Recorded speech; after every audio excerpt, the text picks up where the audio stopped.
pang-limang beses, siguro pang-limang beses ko na nasasagot yung mga ganitong tanong. By the way, ako nga pala si John, 14 years kidney transplant. Alam nyo, kahit na ilang beses ko pang sagutin yung mga ganitong tanong, ang promise ko po sa inyo, sasagutin ko po siya kahit ilang beses pa rin po. Kasi ang dahilan ko, marami pong bago sa atin, marami pa pong mga hindi pa po alam kung ano yung mga sinasabi ko as a kidney transplant, paano yung proseso ng kidney transplant, ng dialysis. Anyway, ang tanong po kasi dito is magkano po yung show money. Bago ko po sagutin to, i-discuss ko muna sa inyo kung magkano yung show money na kailangan. More or less lang, hindi ako magbibigay ng exact amount. Unang-una sa lahat, depende po sa pasyente, depende po sa kondisyon, and depende po sa ospital. Ngayon, ang sasabihin ko sa inyo is estimated amount lang. More or less lang naman. Ngayon, yung time ko, 2011, ang show money na required sa akin is 250,000. Ngayon, ngayon 2024, ang show money, kung doon nagkakamali, mga 300,000 pesos kapag may donor.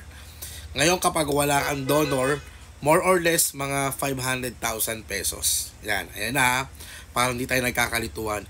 Anyway, ang show money po kasi is required po yan, lalo na pag nasa social service ka, let's say sa NKTI.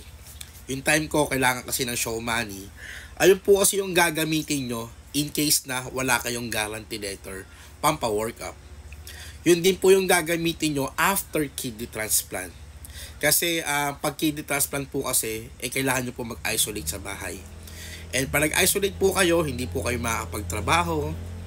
Sa case ko po, isang taon po kung hindi nagtrabaho. Yun po yung ginamit namin pambili ng gamot, pangkain, pang support sa family. Anyway, iba-iba po sa sitwasyon. Yung time ko po kasi, yung show money is ganun po. Hindi po siya kukunin ng social worker. Hindi po siya kukunin ng ospital. Nasa bank account nyo lang po yun. Yun lang po yung pruweba na kaya nyo isustain yung kidney transplant. Yun yung magiging proof na kaya yung suportahan yung sarili nyo after kidney transplant. Gets nyo ako? Ngayon, syempre, bakit pa kailangan sa requirements nyo?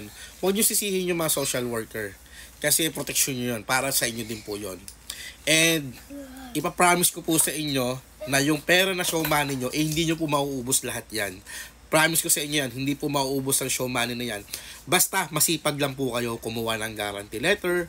Kasi po yung guarantee letter na yon, yun po yung gagamitin nyo pambili ng gamot. Diba? And masasave nyo po yung pera nyo. Basta backup lang yung pera na yon. Backup lang po yung show money na kailangan nyo. Ayun po, sana naging malinaw po sa ating lahat. And kung may mga tanong pa po kayo na katulad ng ganito, and kung may mga hindi po kayo maintindihan, kahit nasagot ko po yan, wag po kayo mahihiyang mag-comment sa akin. Mas maganda siguro kung magko-comment kayo kaysa mag-PM kayo kasi minsan hindi ko po nasasagot sa PM. And madalas po ako nasa social media and lahat po ng mga comment nyo nababasa ko po yan. Mapa good comment or bad comment, binabasa ko po lahat yan. Yun lang po, sana nakatulong tong video na to and huwag kayo mahihiyang magtanong. 'Di ba? Kaya nandito yung content ko para tulungan ko kayo. And humihingi na po ako sa inyo ng sorry kung yung iba po hindi ko po nasasagot. Kasi bukod po sa pagko-content nagbabantay din po tayo ng mga bata. Marami pa din po tayong ginagawa outside social media. And pag hindi naman po ako busy, sinasagot ko po yan lahat. Yun lang po, ingat po palagi kung anong ginagawa natin, kung nasan man tayo. Mas importante pa rin ang kalusugan natin. God bless sa ating lahat.